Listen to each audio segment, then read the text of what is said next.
শ্রী মায়ের দিব্য সান্নিধ্যে। শোভা মিত্র। স্মৃতির আরও কয়েকটি পাতা। শ্রী অরবিন্দের জন্ম শতবার্ষিকী। শ্রী অরবিন্দের জন্ম শতবার্ষিকীর সময় একান্তে আমার যে শ্রীমায়ের দর্শন হয়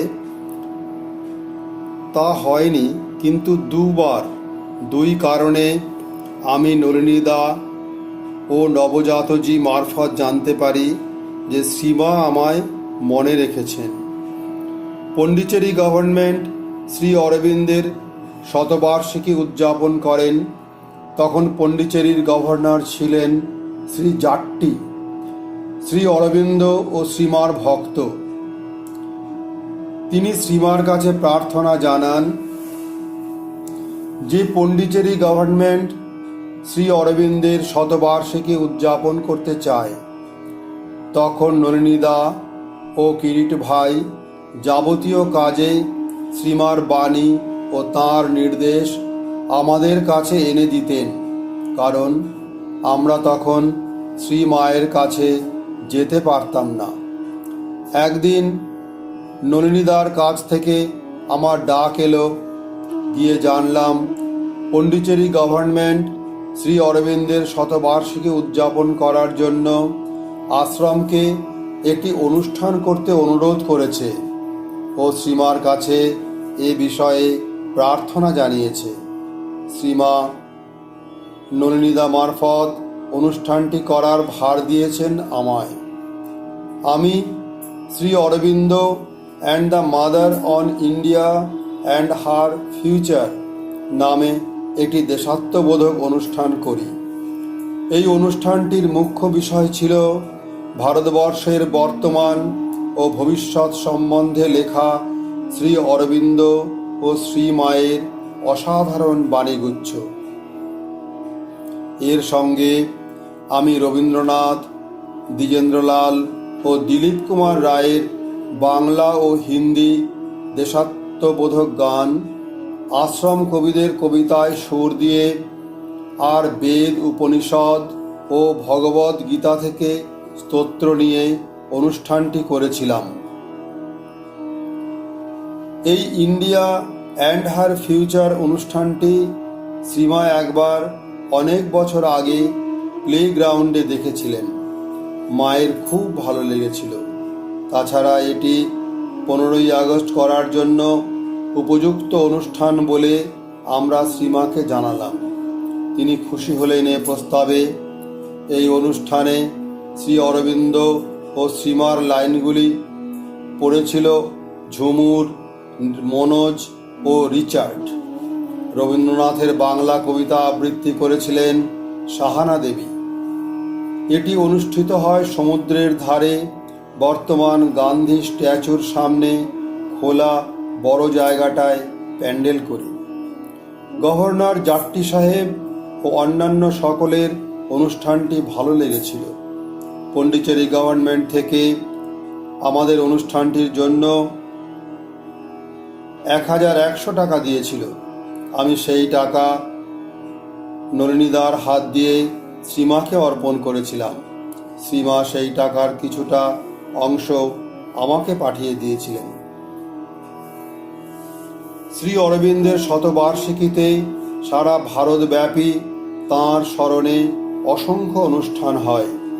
ভারতের সব বড় বড় রেডিও ডাইরেক্টর, ফিল্ম ডাইরেক্টর, বিভিন্ন স্কুল কলেজের অর্গানাইজার, নৃত্য ও গীত পরিচালক অনেকে এসেছিলেন শ্রীমার পরিচালন ব্যবস্থা জানার জন্য। 2-3 দিন গভর্নর হাউসে মিটিং হয়। শ্রীমা উদারদা ও বোধহয় কিরিট ভাইকে পাঠিয়েছিলেন গভর্নর হাউসের এই মিটিংয়ে তাঁর মতামত জানানোর জন্য। শ্রীমা উদারদাকে বলেছিলেন এই 2-3 দিন আমায় সঙ্গে নিয়ে যেতে। আমি গভর্নর হাউসে গিয়েছিলাম। আমাদের সঙ্গে কিরিট ভাইও ছিলেন কিনা মনে নেই।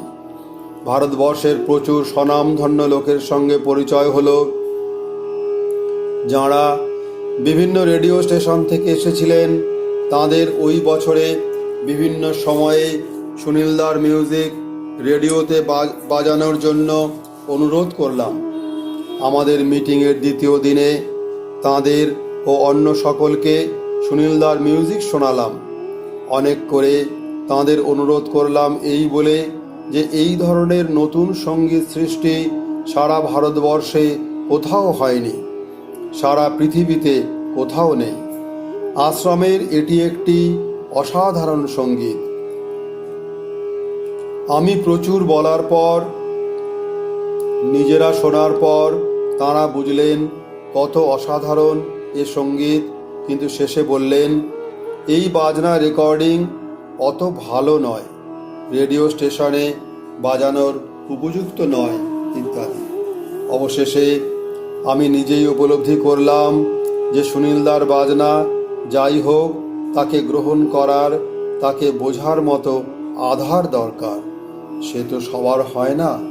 আমি ফিরে এসে সীমাকে তাই জানালাম যে শ্রী অরবিন্দের শতবার্ষিকী উদযাপনের জন্য যাঁরা এসেছেন তাঁরা শুধু ততখানি করতে পারবেন যতখানি তাঁদের চেতনা, রুচি তাঁদের দিয়ে করাবে।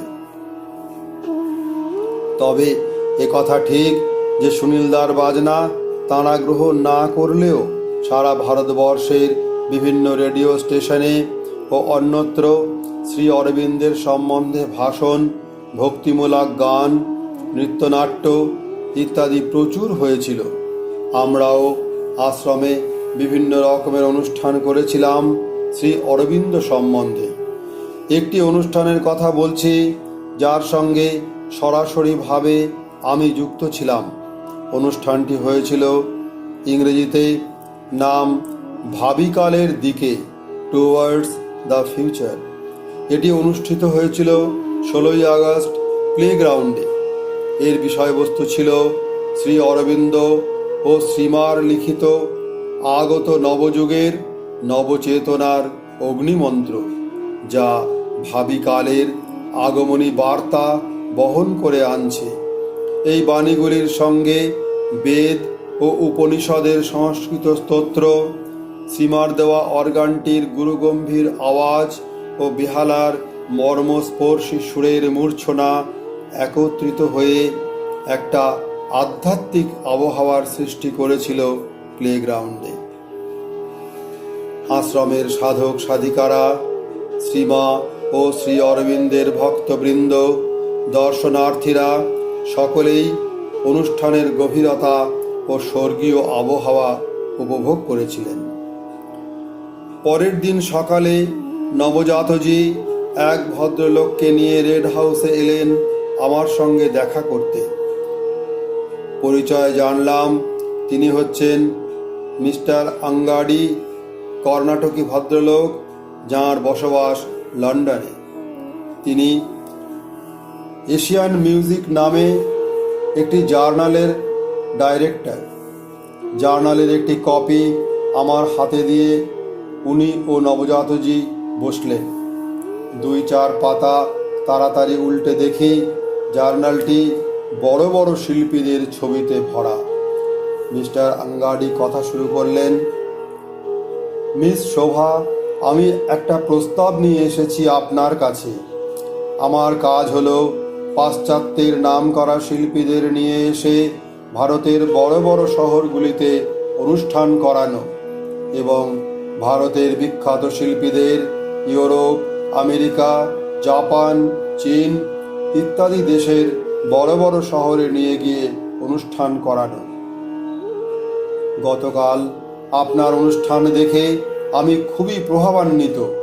প্রাচ্য ও পাশ্চাত্যের শ্রেষ্ঠ শিল্পীদের অনুষ্ঠান দেখেছি বহুবার, কিন্তু কালকের অনুষ্ঠানে যে আধ্যাত্মিক আবহাওয়ার সৃষ্টি হয়েছিল তা আমি কখনো কোনো অনুষ্ঠানে অনুভব করিনি, কোথাও না।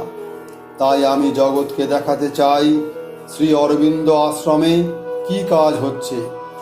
আমি প্রচার করতে চাই শ্রী অরবিন্দ ও শ্রীমার অক্ষয় বাণী, যা আপনি ব্যবহার করেছেন আপনার অনুষ্ঠানে।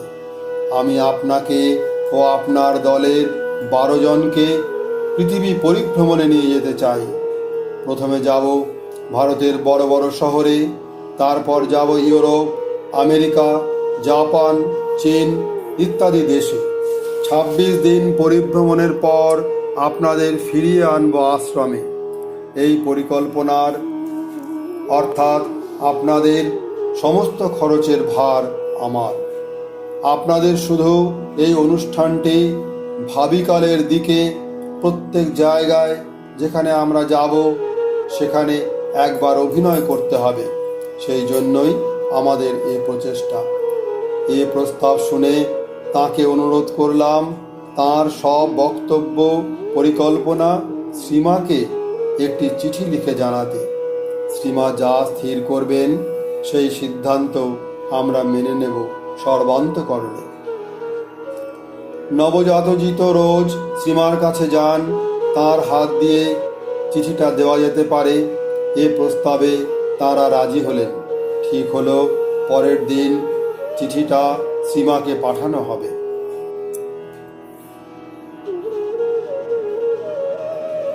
তারা দুজনে রেড হাউস থেকে চলে যাওয়ার পর শুরু হলো আমার হৃদকম্পন। অজস্র ভাবনায় মন ভারাক্রান্ত হতে থাকলো। যদি মা অনুমতি দেন যাবার তবে কি হবে?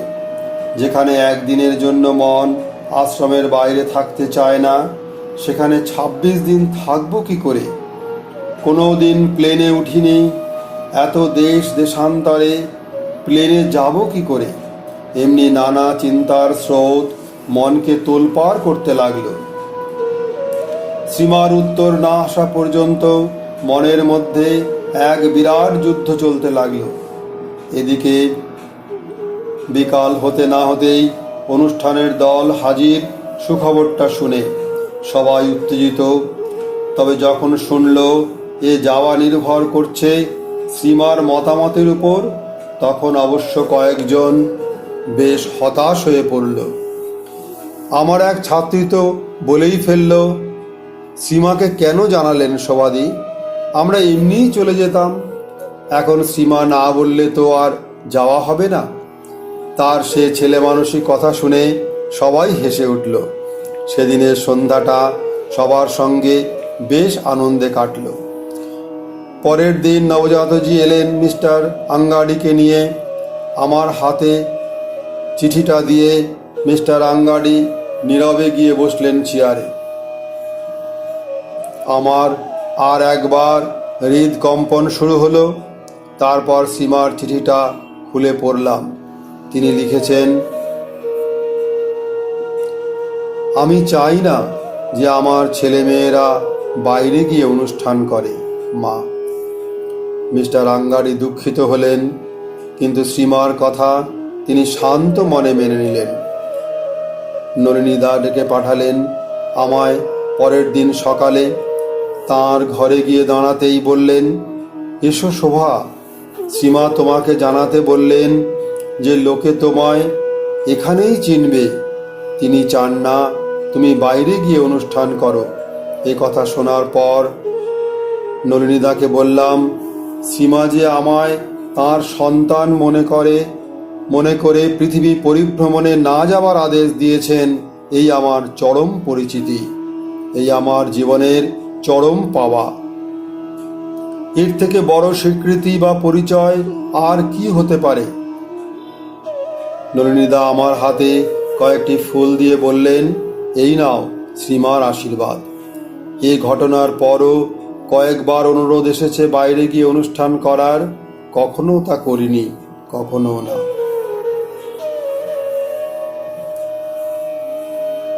খাঁটি সোনা। ঘটনাটি ঘটেছিল অনেক দিন আগে। অতি সযতনে এটি তুলে রেখেছিলাম মনের মণিকোঠায়। শ্রীমার এ বাণী শুধু বাণী নয়, এটি তাঁর মন্ত্র। মা, তোমায় একটা প্রশ্ন করব? হ্যাঁ করো। মা, তুমি রাগ করবে না তো আমার উপর? না, বলো।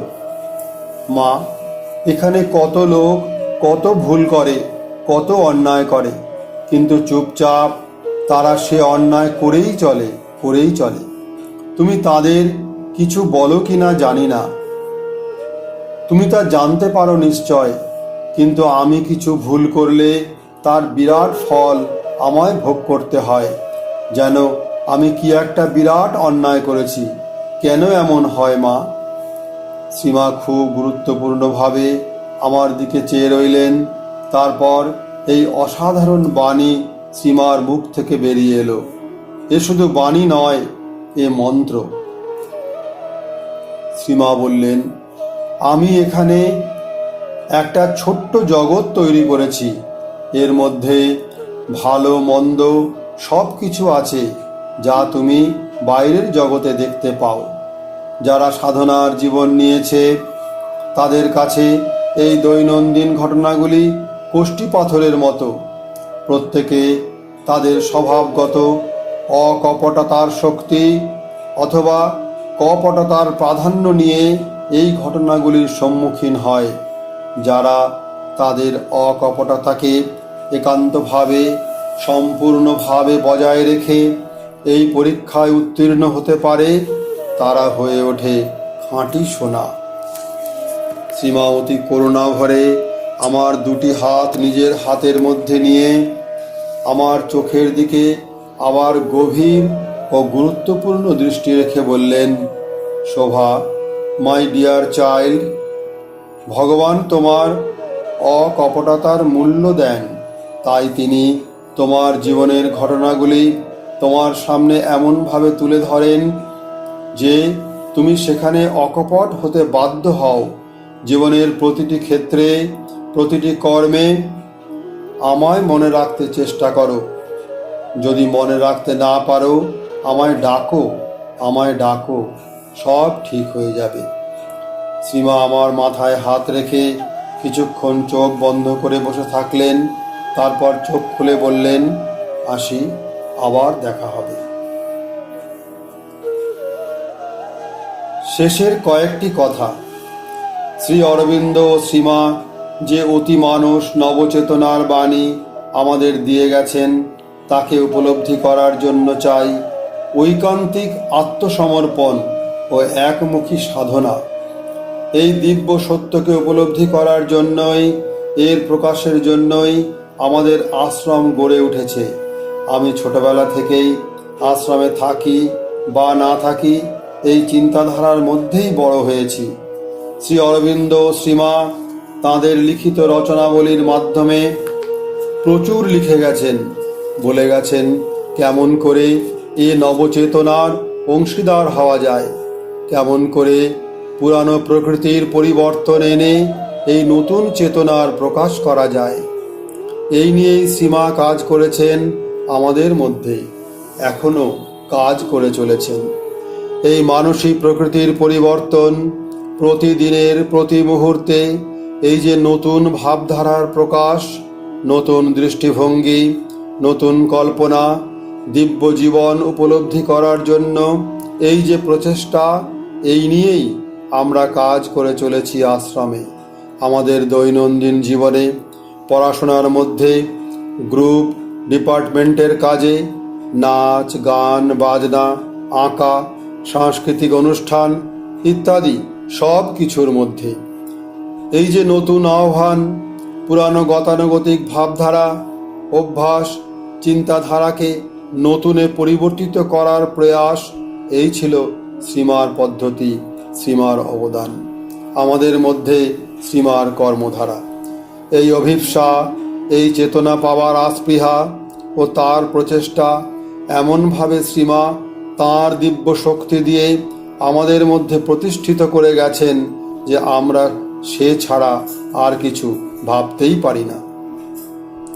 আমাদের পুরানো প্রকৃতি, পুরানো চিন্তাধারা যতই এসে আমাদের অধিকার করে বসতে চেষ্টা করুক না কেন, নতুন সৃষ্টির প্রচেষ্টায় বারে বারে এসে যতই ব্যাঘাত ঘটাতে, আক্রমণ করতে চেষ্টা করুক না কেন, আমাদের মন আর অতীতে ফিরে যাবে না, তাতে সাড়া দেবে না।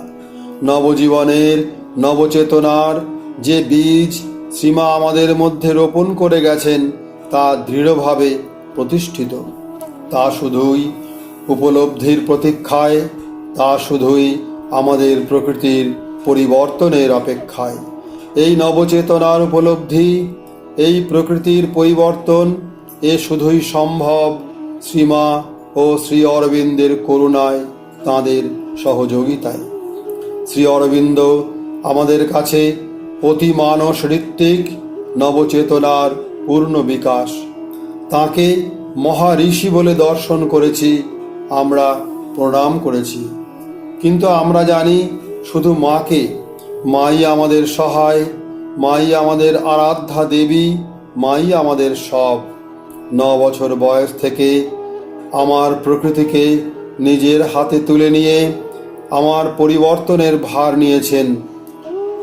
একটি একটি ধীর পদক্ষেপে আমার প্রকৃতির ক্ষমতা অনুযায়ী আমায় নিয়ে চলেছেন তাঁরই প্রদত্ত নবজীবনের, নবচেতনার আকাঙ্ক্ষিত পথে।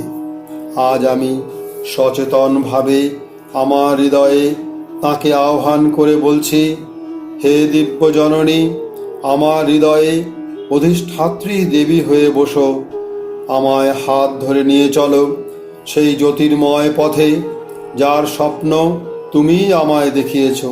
সে পথ যত কঠিনই হোক না কেন, সে অভিযান সফল হতে যত জন্মই লাগুক না কেন, তুমি আমার হাত ধরে শেষ সীমায় পৌঁছে দিও। কৃতাঞ্জলি। জীবন জুড়ে তোমার আসন পেতেছি কিনা জানি না, হৃদয় জুড়ে তোমার চরণ রেখেছি কিনা জানি না। দিবসে নিশীথে ঘুমে জাগরণে তোমার মূরতি রাখি কি স্মরণে। সুখের আবেশে মধুর বিলাসে পরে কি তোমারে মনে। তবু জানি মাগো, আমার সকল চাওয়া না পাওয়ার মাঝে তুমি আছো মোর কাছে সকাল সন্ধ্যা সাঁঝে। জীবন বিনার প্রতি ঝংকারে তোমার আশিস জানি ঝরে পড়ে, হৃদয় উছলে তাই অঞ্জলি এনেছি তোমার তরে। আমার প্রণাম। শ্রী অরবিন্দ ও শ্রীমার চরণে আমার গভীর আন্তরিক প্রণতি জানাই। সর্বোপরি হে ভগবতী দিব্য জননী, লক্ষ লক্ষ কোটি কোটি মানব গোষ্ঠীর মাঝে একটি স্ফুলিঙ্গ আমি। পৃথিবীর এই মহালগ্নে যখন 2 দিব্য জ্যোতিষ্মান ভগবান শ্রী অরবিন্দ ও তুমি হে ভগবতী মা মীরা এই পৃথিবীতে অবতীর্ণ, তখন আমি তোমার চরণ স্পর্শ করতে পেরেছি, তোমাদের আশীর্বাদ পেয়েছি, তার জন্য ধন্য আমি। তোমাদের দিব্য করুণা বর্ষণে নিজেকে যেন সদা সর্বদা খুলে রাখতে পারি, এই আমার প্রার্থনা।